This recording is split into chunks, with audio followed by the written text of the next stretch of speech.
actual meeting tonight can watch it after the fact.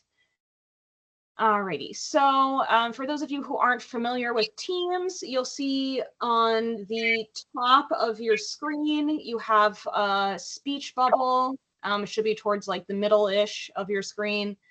And if you click that on the right-hand side, that will open up the chat. The chat is where you can type any questions you may have. Also, we'll be speaking once I just go through this quick presentation. We'll just be kind of chatting. So you can always jump in to if you have questions or if you have comments. And then also, if you would like, you can always raise your hand. That's to the right of the chat bubble. You'll see a hand and it says, if you click that, your hand.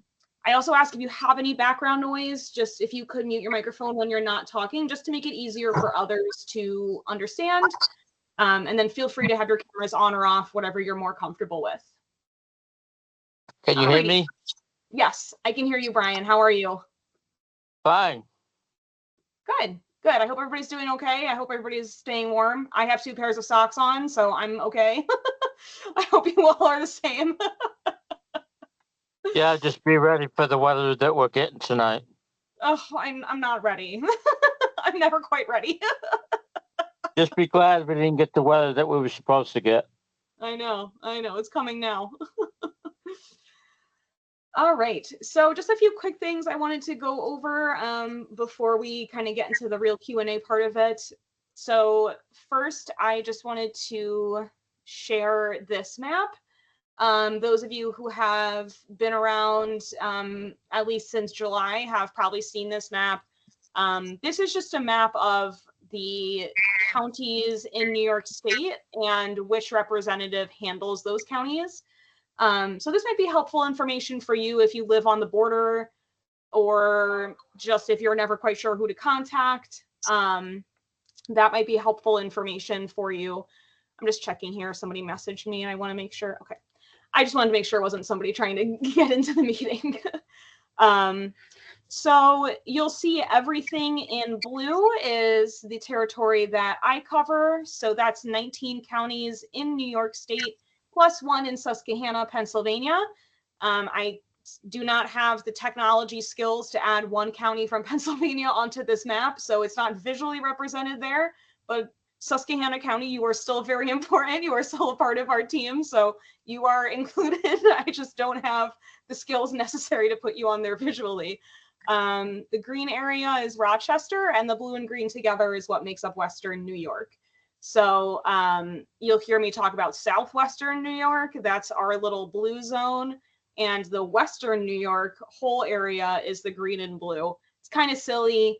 All the names have Western New York in them, so they're very similar.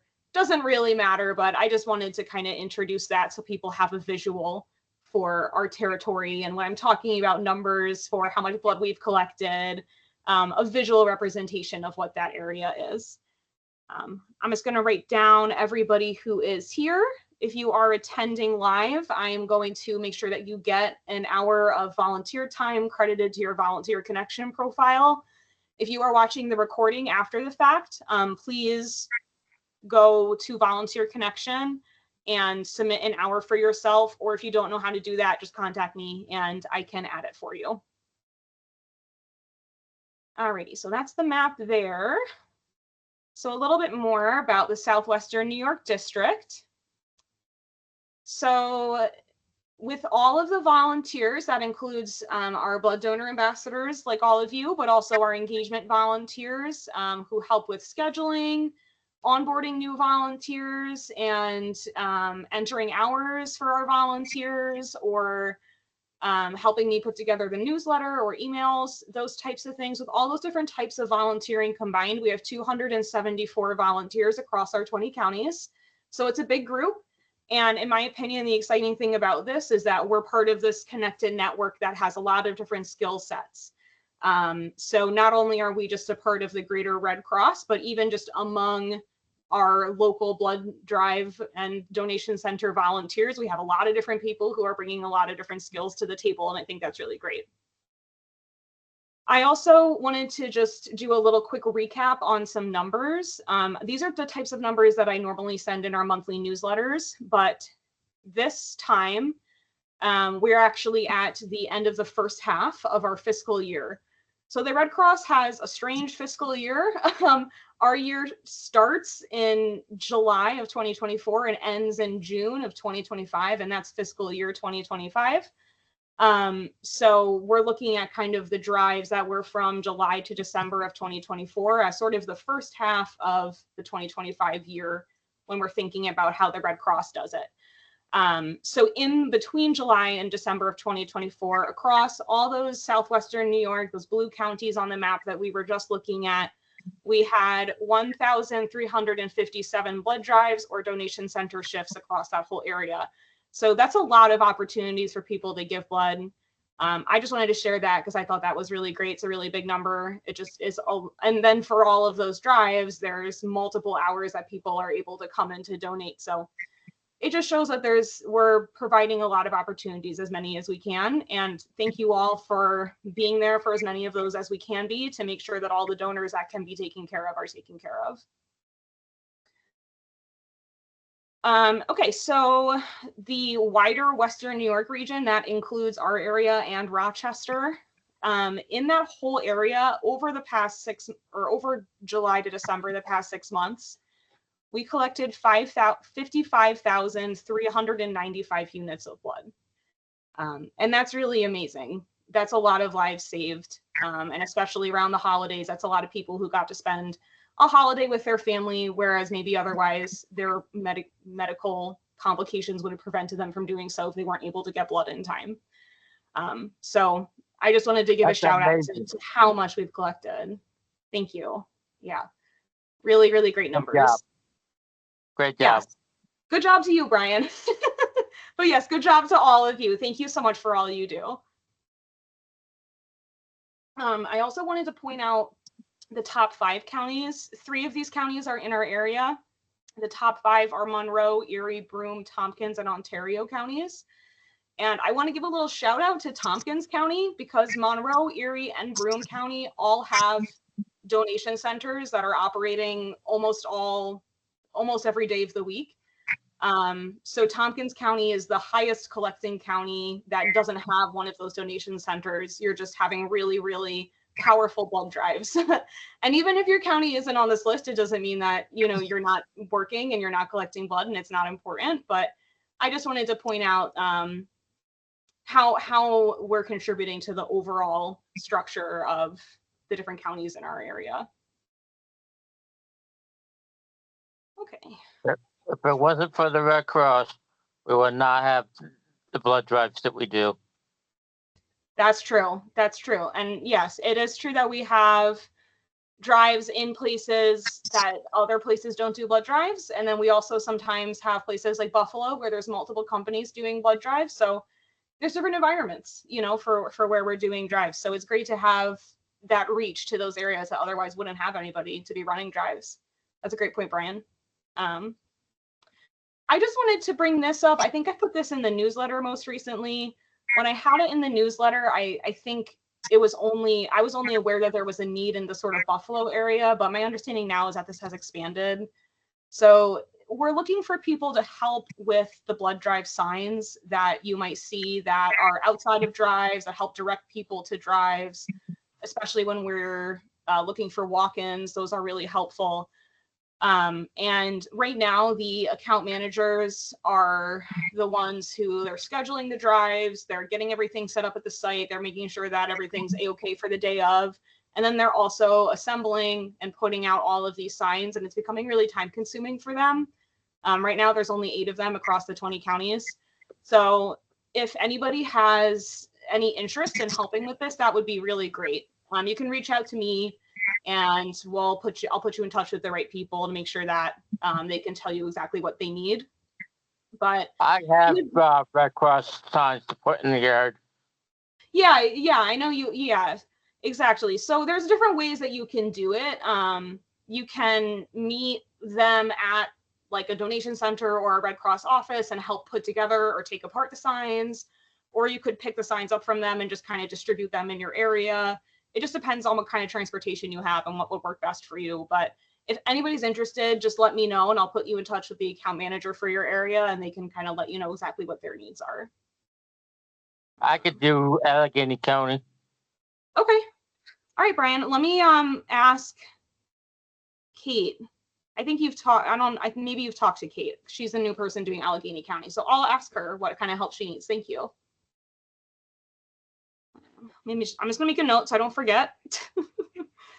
I need to make a note for everything. That's the way my mind works. All right, and then the last thing before we kind of jump into the Q&A here is that we do have this February incentive going on. This is especially if you live in a larger county that has a lot of blood drives, this is especially relevant for you. These are run by our national team, so they're the ones who determine the number of shifts. That's why, unfortunately, sometimes if you're in a smaller county, there may not be enough drives for you to qualify for these. So I am sorry for that. But they are run for our national team, and they're just trying to kind of find what's best for the whole nation. So it's not always a great local fit. But if you are doing a lot, if you are doing a lot in your area, I do keep that in mind. And I try to send out some of my own thank you gifts here and there. But if you are able to register for 3 or more blood drives in February, they will send you a pair of Red Cross gloves, and they will say American Red Cross Volunteer on them. And then if you're able to do 4 or more shifts in February, they have this really nice looking backpack that they'll send out. So it's one or the other based on how many shifts you do. But I just wanted to point that out in case anybody was interested. I just really like that backpack. I think it looks really nice. So if anybody's interested, if anybody's interested. And if you have any questions or anything about signing up for drives, just feel free to reach out to me. Okay. I'm going to stop sharing. All right. And I'm going to move you guys to where my camera actually is so I can look at you. And that was all the information I had. So I'd like to kind of open the floor now for any questions or comments or anything that you might want to talk about, anything that you want. Feel free to jump in and we'll kind of do our best to answer questions you have. If I don't have an answer for anything, I will do my best to get one and get back to you.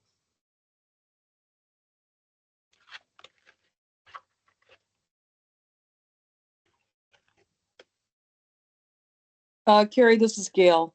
I reread through the information about the donor self check-in process, and I just find that, especially with older folks, it's difficult for them to do it, and so I find that I end up doing it, and no one has said not to do that, but I guess I know when they originally changed the process, I thought, oh, this is going to be difficult for some folks, and it is. And so I find it just to be quicker and easier to kind of just facilitate it myself. And I guess I was just wondering, I'm trying to remember what the original reason was for that, but it just makes it easier for people, to get in the door and get situated if we do it for them. So I guess I just wanted to make a comment about that. I appreciate that. I know, because I I know it's much easier, and sometimes people need help and they're not, great with the computer. Here's what I'll say. That information that I sent out, the requirement that donors check themselves in, that is not a Red Cross level policy. Our blood drives are regulated by the FDA, and that is an FDA level requirement. So every once in a while, they will send us a reminder that that's how we're supposed to be doing it, or somebody will ask me to send out a reminder that that's how we're supposed to be doing it in order to stay in compliance with that. In terms of actual practical, what really works for the donor, I know you have to use your best judgment on that, because I know that just like handing them the scanner and having them scan their own ID does not always work. Sometimes we have Amish donors, and that's not good customer service. There's a lot of different reasons why that might not be the best fit for the drive that you're at. So I guess that's just kind of all I can really say on that, is that it technically, when I send those things out, it's because of that requirement. So I would say comply with that when you can.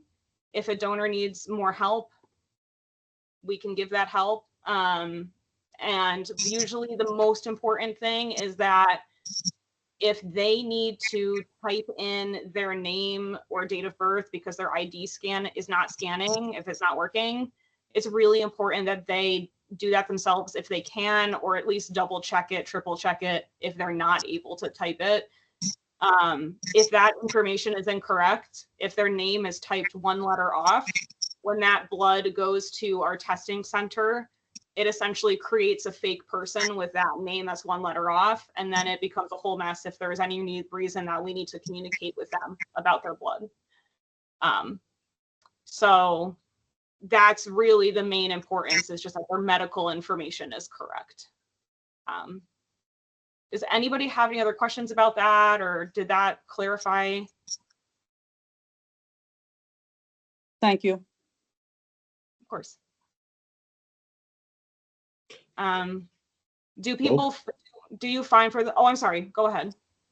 Okay, this is Pat Connolly. I'm a new volunteer. The other day, someone came in who was giving blood for the second time, and he said the first time that he came in, he registered, I suppose, using a driver's license, and he wondered when or if he would get a Red Cross donor card. I didn't know the answer. Does one come automatically, or does he have to go to the website to request one?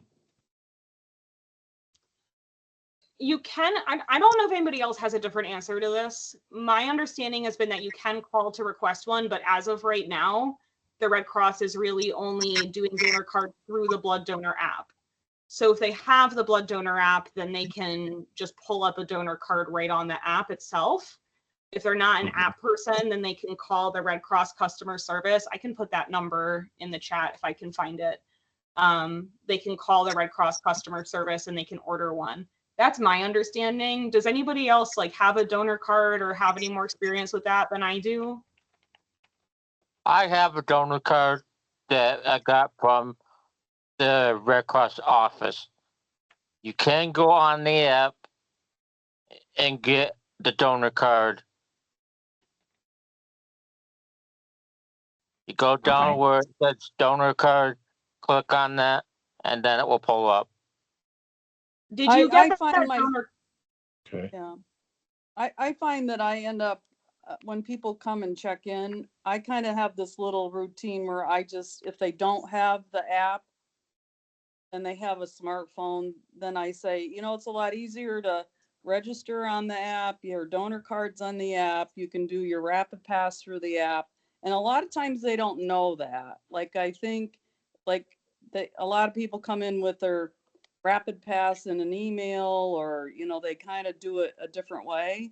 And so I kind of have just a little spiel, and I just say, you know, I just kind of say, if you didn't know it, there's an app for your phone, and you can get your donor card in your phone, and you can do rapid pass in your phone. You can schedule and see your appointments. And so I kind of just do it as a reminder if it looks like they are open to doing that.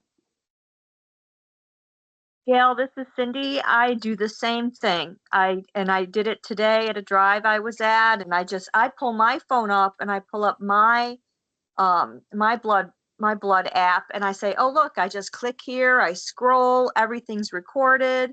You can track your blood journey, you can see where your blood went. And when they see that, they're like, oh, then they really want to get it because they love seeing where their blood is gone. Right, and how many gallons they've donated, and it keeps track. They like to, it's nice to see that too, yeah.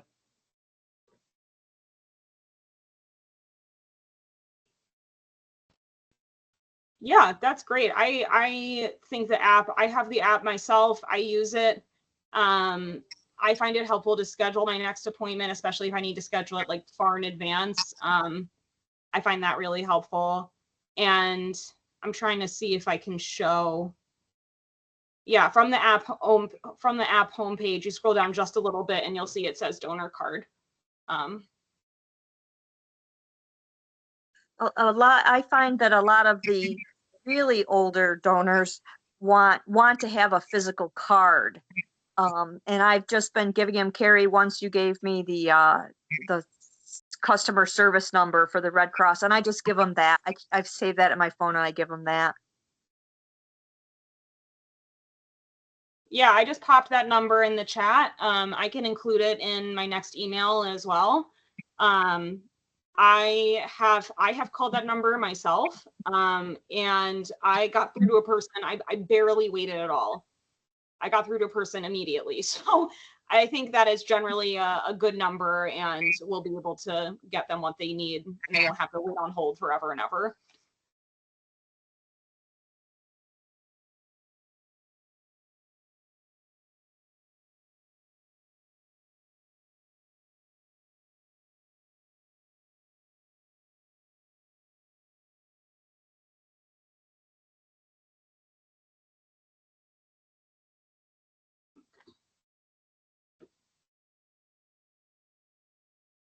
Do people generally feel comfortable with the app? Do you think that you would benefit if I was to make like a video or some?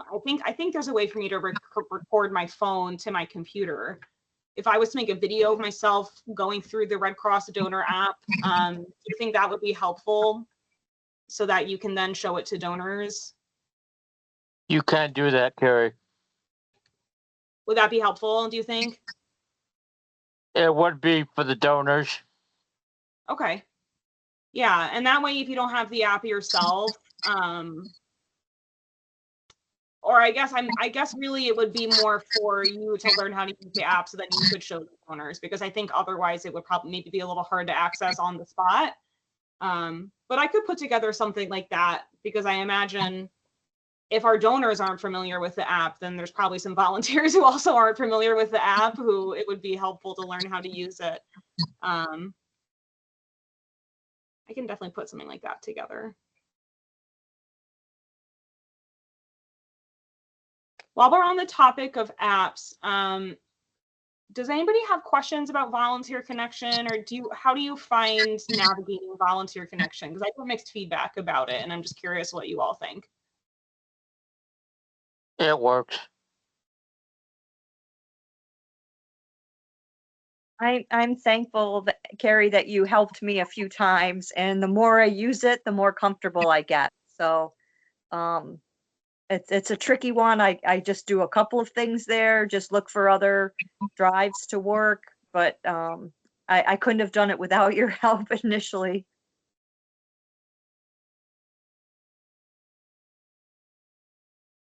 I've just begun using it, and through the orientation, the presentation was great. So I haven't had any issues at all. Good. I do. Good. I'm happy I'm sorry. No, go ahead. I have a question about trying to, so I use Outlook for the email, and how do I find additional, how do I create groups for emailing people?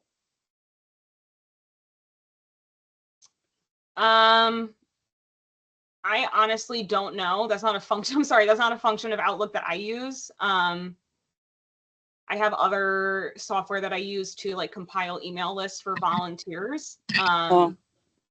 So yeah, I don't know if anybody else uses that function, but I don't create like email groups in Outlook. So I honestly wouldn't know how to do that. Okay. Sorry. That's all right.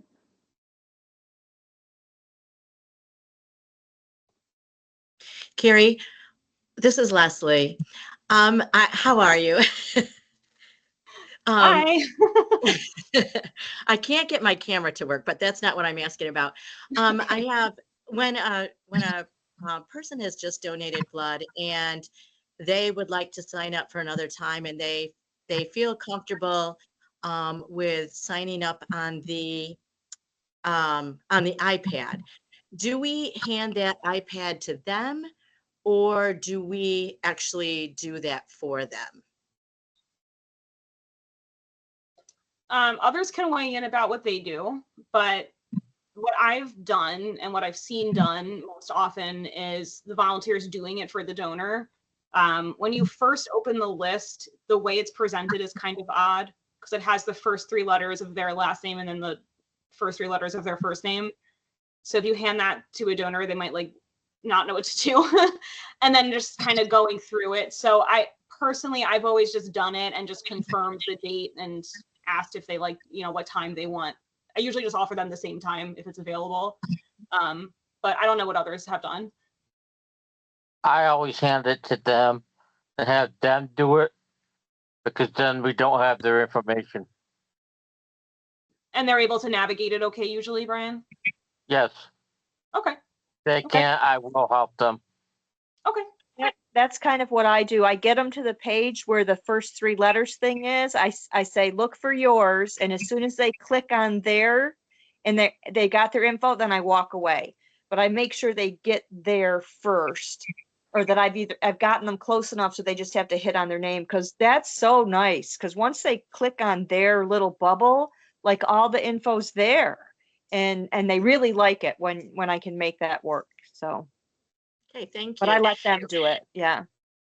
Thank you. And then the other question I have is, I've been in a few different situations where the iPad has not either been available to use because it wasn't charged or something like that, or I'm down in a basement and so the internet is not good. And so we have to use the sheet of paper. I'm just wondering, sometimes the paper isn't all filled out. So I'm just wondering for the times, like on the top you have the Power Red and the regular. And then the next available time, like the times aren't put down, like 1 o'clock, whatever, next in the left-hand column. And I'm just wondering how much time I need to give between each one, because sometimes the people who are running the blood drive, they don't have enough time to fill it out. And so I'm just wondering how much time I should have in between. That's a great question. I'm going to have to go to collections and see what their preference is. Because it might be different per drive. Like I've seen drives where they do appointments every 15 minutes or every 30 minutes.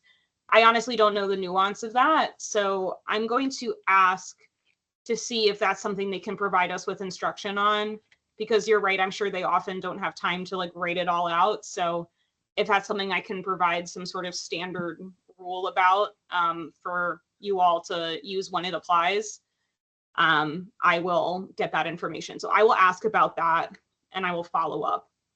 Okay, thank you. Yeah, you're welcome.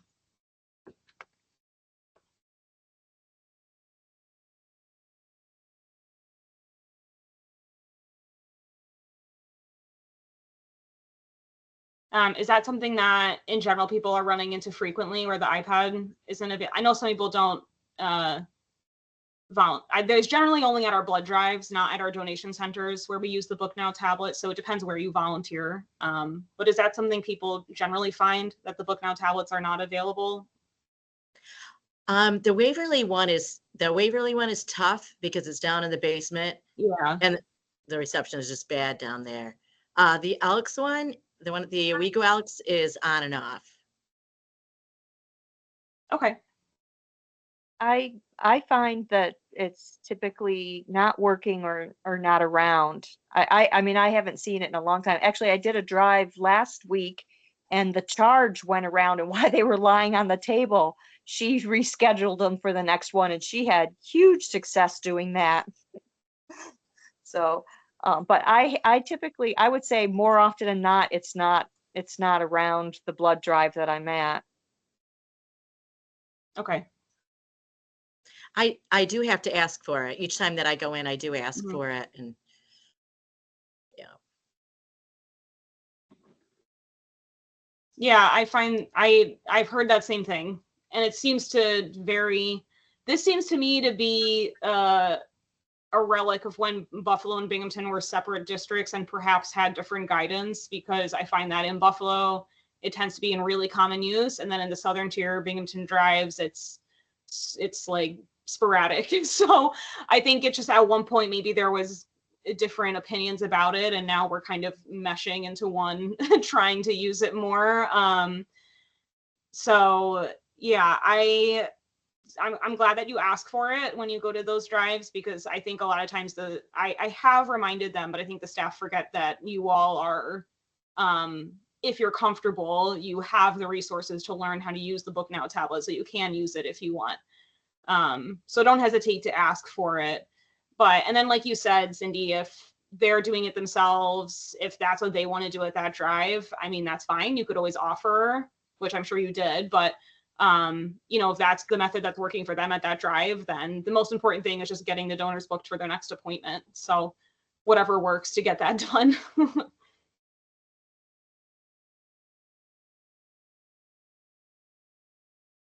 And where I have my blood drives is the internet is, well, good internet. As long as you don't have it in the basement, the drive should work. Right. I know that connection is often a part of it, just having the internet to use the tablet. Yeah, and that's odd because I thought they had said that it was going to be going on like a local network for the drive, like that they have their other technology on, but I guess that has not happened if we're still having issues with the internet not being good enough. So, yeah, so unfortunately that is still a factor, it sounds like. Technology. Yeah, I know. Technology, and you know, sometimes it feels like the technology that we're using is not as modern as it could be. So I definitely understand the struggles there. Phone company just needs to replace the lines. Yeah, I know. There's always something that needs to be done, I'm sure. But they want you to go cell phone and get rid Yes. of the landline. No, I'm sure that's true everywhere. Right. Do we have any other questions about Book Now or anything with that? I do have training videos for that and like, I think flyers. I have to remember exactly what I have, but I have some resources that I can send out if anybody watching now or after the fact wants those, just contact me and I'm more than happy to send those your way.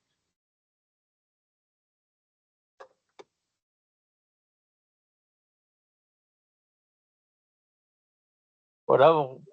Another thing that helps with blood drive is to have cookies. I know. So I know people sometimes ask about the Oreos. I don't know how many of you have gotten the Oreo questions. People do wonder where the Oreos have gone. And I will say it's been a long time, I think, since we've had Oreos, but people still look for them. They still miss them. I can use recipes for cookies. I have one that's 3 ingredients. It's applesauce, oatmeal, and chocolate chips. And that's all it is. That's it? It doesn't fall apart? No. Sounds good. I'll try. I'm all for simple. I like simple things. I'm not complicated when it comes to cooking or anything, so it sounds good. I'll send it your way. Okay, thank you. But yeah, the snacks, actually, in case anybody wasn't aware, the snacks that we have at our donation centers or at our drive, they're usually what we can get either like cheaply or they're donated. Sometimes they're donated from local businesses. So that's kind of what controls what we have on offer. If you have in your area the Cooper Street like biscotti type cookies, I highly recommend those. If those are at your drive or at your donation center, those are very good. Those are like yeah, and then we have sometimes cookies in those little like single serve packets. And sometimes we have volunteers or donors who will bake and bring that to the drive. That stuff is all welcome. I'm sure at one point there was COVID regulations about that, but now it seems that all that stuff is kind of passed. So people do bring baked goods and things like that. Yeah, there was, but now it seems that people bring baked goods and stuff like that when they can. So that's always appreciated. So if anybody ever does that at one of your drives, don't worry, that's fine. More than fine. Yeah, they always ask where the cookies are. Yeah, I know. The good old days, right? The Oreo days are behind us. Carrie, this is a question about the cybersecurity. Yes. So, would you recommend that we do that, or? It's up to you. I did it, I think in the email that I believe the email went out to everybody. I got an email then, a follow-up from somebody else saying she didn't get it. So maybe it didn't go to everybody, but I believe you all should have gotten an email that sends that cybersecurity training and recommended it for all of you. I think in that email it said it takes 30 or 45 minutes. I did it and I did not find that it took that long. It took me maybe 20 minutes, maybe 15. It was pretty quick. It's just like some videos from, I don't remember his name, but he's like a cybersecurity guy. And it goes pretty fast. So it's not a huge commitment if you're interested.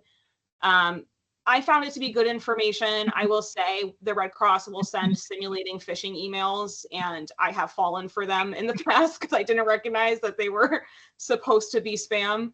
The Red Cross does that to test us, and then when you fail like I did, you have to take the training. So I have taken the training and I did find it helpful. So I would recommend it. But how do we get on those, since we don't have an email, a Red Cross email? How do we get onto that training? I tried it today and I needed to have a Red Cross email. it wouldn't let you log in with your same information that you use for Volunteer Connection. It wouldn't let you do that. No, I didn't have. I think I it says that you have to. Yeah, I think it says you have to. It's for people with a Red Cross email. It says that. Well, Okay. it's interesting because I got the email about the training, and the next day they sent me a phishing email, and I failed Yeah. it. I Well, hadn't because taken you're the not expecting. training yet. Yeah, you're not expecting it, right? That's so strange, because I know they recommended it to everybody. So I'll have to ask about that, because if you can't get in, I don't see how can they recommend it if you can't even get on it? Okay, I will ask. I think if you can get to Edge from your Volunteer Connection homepage, is that how you went about it, Leslie? Did you go through Volunteer Connection, or did you follow the link in the email? I went to Volunteer Connection and then I went to the Edge. Okay, so you did do it that way, and you still, it wouldn't let you in. Okay. Yeah. All right. It doesn't work. Okay. I will definitely have to ask about that. Thank you. Yeah, thank you for bringing that up. I had no idea.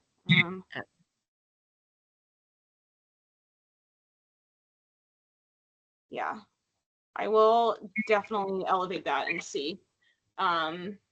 It may be the case I that only people recommend with it Red to Cross email. everybody. What'd you say? I'm sorry. I recommend it to everybody. Yeah. Yeah, well, if you can get in, if you can take it. All right. I I'll keep say- up on the trainings that Red Cross does, and the great trainings they have And for the there's blood drive. Yeah, and there's a lot. There's trainings that you can take through Edge about all different kinds of stuff. There's diversity information, and there's just a lot of different kinds of things. Brian, were you able to take the most recent cybersecurity training? Were you able to log in and take it? No, it No? does not Okay. work. No? Okay. All right. Okay. So then I will ask. It says the same thing on my end, that you gotta have a Red Cross email. Okay. If somebody could, if any of you are able to send me a screenshot of the error that you get when you try to log in, if you're able to email that to me so I can then pass that along to show that what they're asking you to do is not possible, then I would really appreciate that. So I can I will try escalate to that. send that, Carrie. Thank you.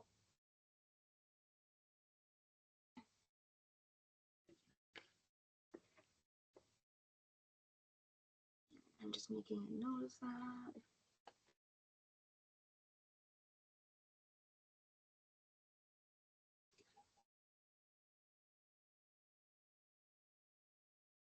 Do you have any other questions either about Edge or anything else that's come up recently?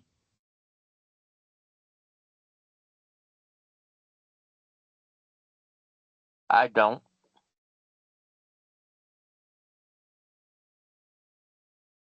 You do a great job, Curry. Thank you. I appreciate that. Thank you. You all do a great job. I appreciate having Far as all I'm of your concerned, They what? don't pay you enough. What? As far as I'm concerned, they don't pay you enough. I do fine, but thank you. I guess it's never enough, right? You can always get more.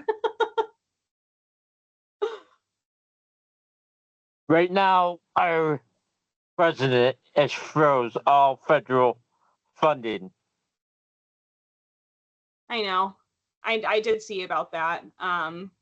Let's move on though, because we don't want to talk. I don't want to talk about that here because we are a neutral organization. So we are going to move on. I don't but want to talk about it either because it just yeah, takes probably just better just to move on. Does anybody have any questions or anything else that has come up recently that you want to talk about? And if you remember after the fact, you can always send me an email or text or call me anytime. A lot of the blood drives I've done, they laid the paper with personal information out on the table. We probably really shouldn't be doing that because that could be a HIPAA violation. I know you've mentioned that before, and yes, they do usually the printed sheet with the donor not time, name, and then I believe it also has their phone number and their blood type. That is usually out on the check-in desk. There are folders sometimes that you could put it in if you're more comfortable doing that, or other papers that you could put it under if you're more comfortable doing that. It's not, I mean, the phone number is on there, but other than that, it's not particularly personal information. So I wouldn't be too concerned about it, but if you're more comfortable, you can definitely cover it or ask for, they should have a folder. You could ask for that to put it in, or depending on the setup, you may be able, if you're at the donation center, you could put it like down on the lower part of the desk so people can't see it. It just depends on what the setup is where you are. Yeah, because a lot of people don't like their information out on the table. Yeah, and rightly so. Rightly so, it is personal information. We do want to do our best to keep it confidential.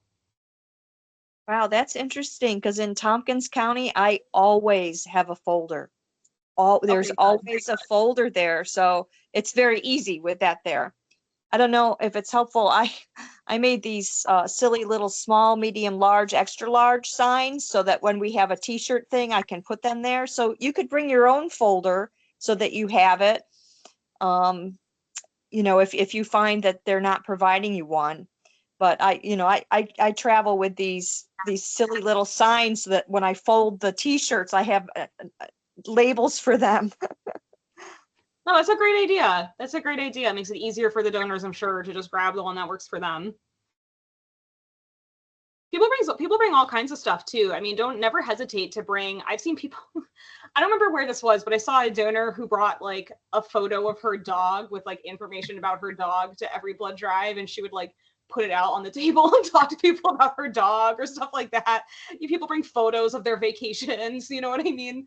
Don't ever hesitate to bring whatever you want to like interact with the donors, especially if you know them well, you know, or even just like what Cindy was saying, things just to kind of do things the way that you want. Some people bring their own like wipes and hand sanitizer. You can ask the staff for wipes if you need them to clean up. But you can also bring your own supplies if you'd like. You're not required, but if you'd like, there's no, don't worry about ever bringing that kind of stuff. But yeah, Brian, I can ask Kate in Allegheny County specifically about making sure that we have the cover donor information.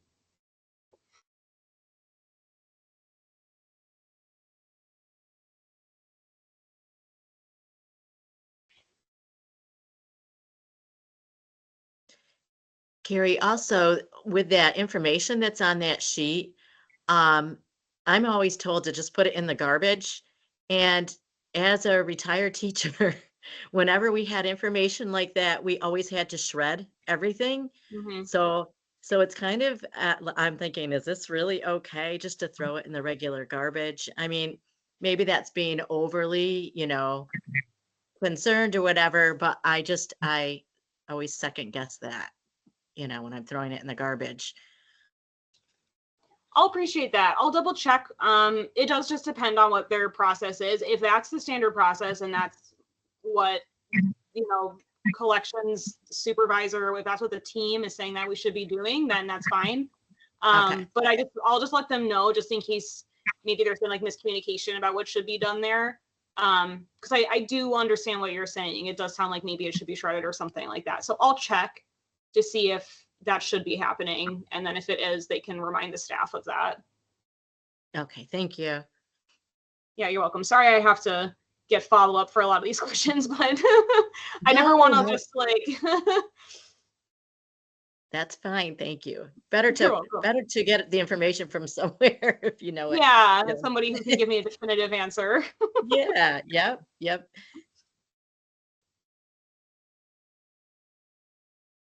You do a great job, Carrie. Thank you. And thank you for your questions and everything, Brian. I appreciate you bringing those things up.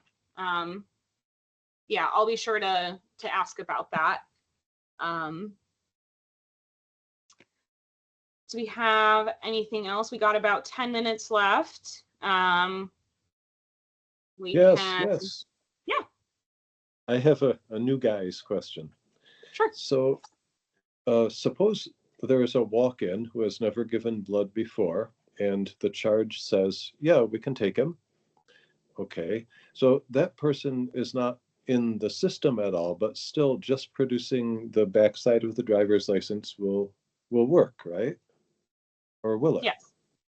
Yeah. The no matter whose driver's license it is, the information will appear. Like it'll say, welcome Jerome or whatever. Will it know the Unless name? they're in the system. I think so. I think the driver's license will bring up their first, you'll only see their first name. Right. I'm right. pretty sure I've had that. Yeah.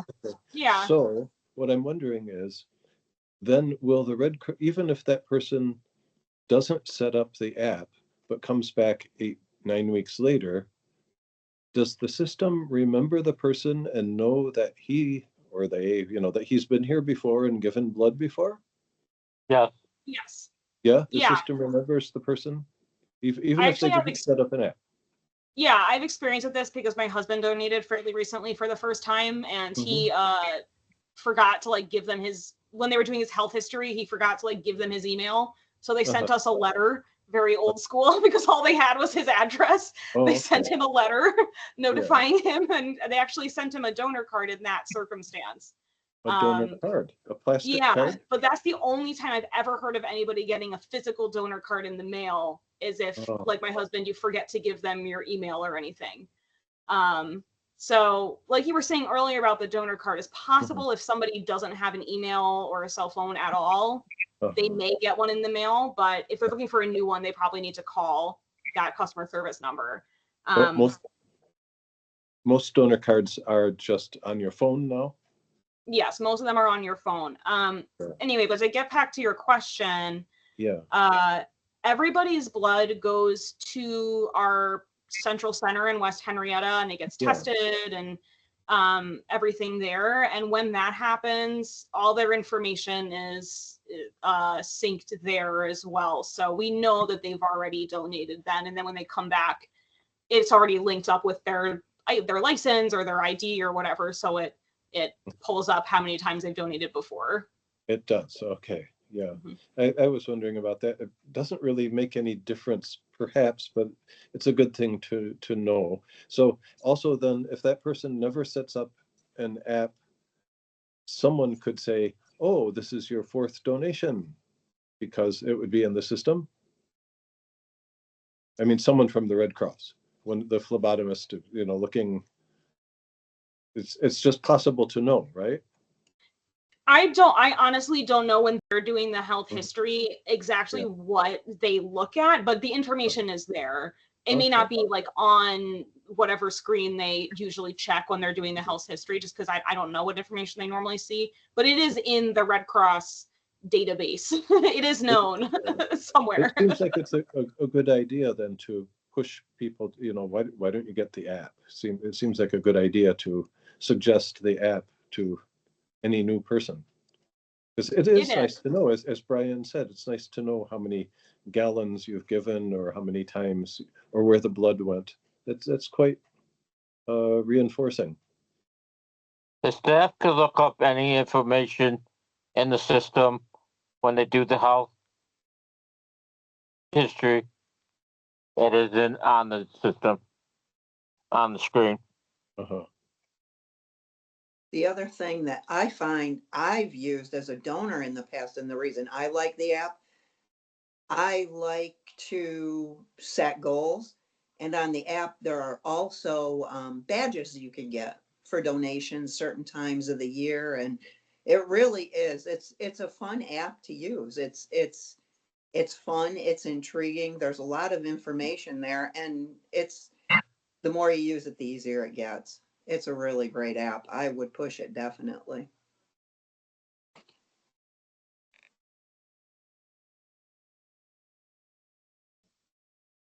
Thank you. Thank you for sharing that. Yeah. I have something else I was going to add about the app, but I don't remember now. So couldn't have been that important. But yeah, I think it's a good idea just in general to recommend it. But can I ask one more question then? Of course. Yesterday, a person did say, well, I've been, as I mentioned, did say, well, I still haven't got my card, and I didn't realize that a card was no longer a thing that you'd necessarily get. So I said, well, I don't know. I'll ask.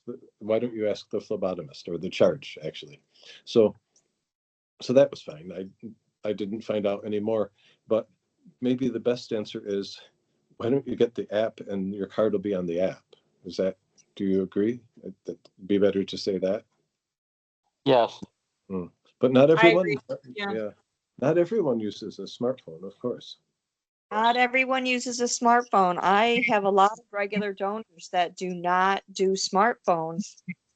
So, and some of them have super old donor cards, so the barcode doesn't read. And so I just give them the customer service number and say, call this number, they'll send you a fresh card. I have no idea if they've ever done that and it's worked, but that's what I do, so. It does work. You just call the Red Cross and ask for a card, and they will send it in the mail.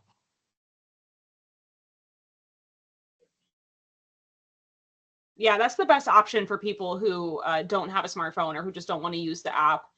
If they still are looking for a donor card, it is usually easier, I've noticed, for them to check in with the donor card versus the license, just because sometimes the barcodes on the license are more finicky. So if they are interested in getting a donor card, but they don't want to use the app, calling is probably the best thing so that they can get that.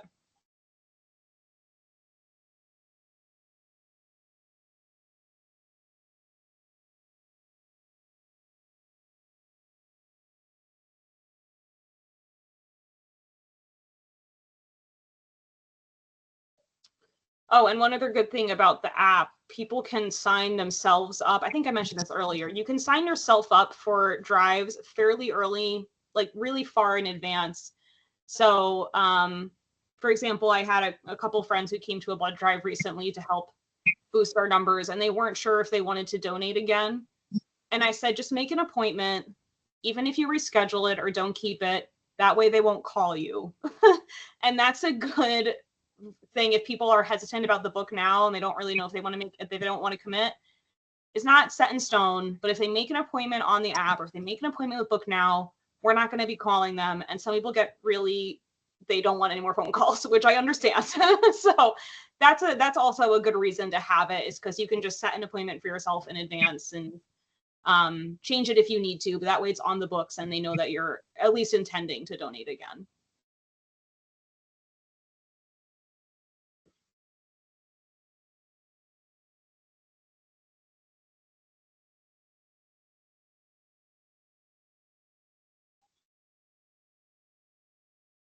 All right, with any final questions or comments before we head out, because we're approaching 8, but I can stick around later if anybody has any more questions or anything.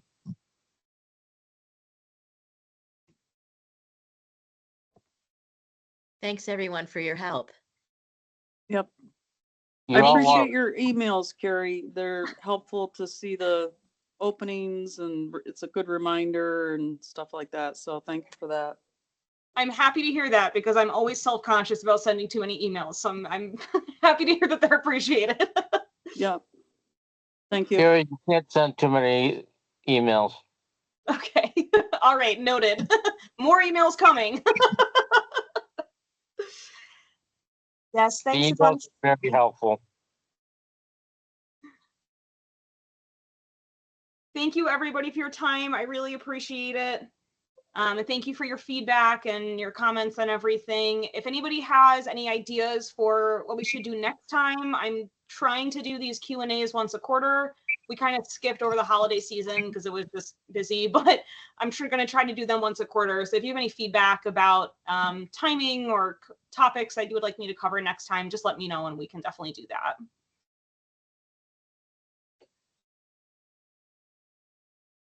All right. Well, thank you everybody for being here. Everybody have a good night. I appreciate the discussion. Thank you. I think we hit on a lot of the most common topics, so I appreciate it so much. Everybody take care. Have a good night, Gary. You too, Brian. Bye.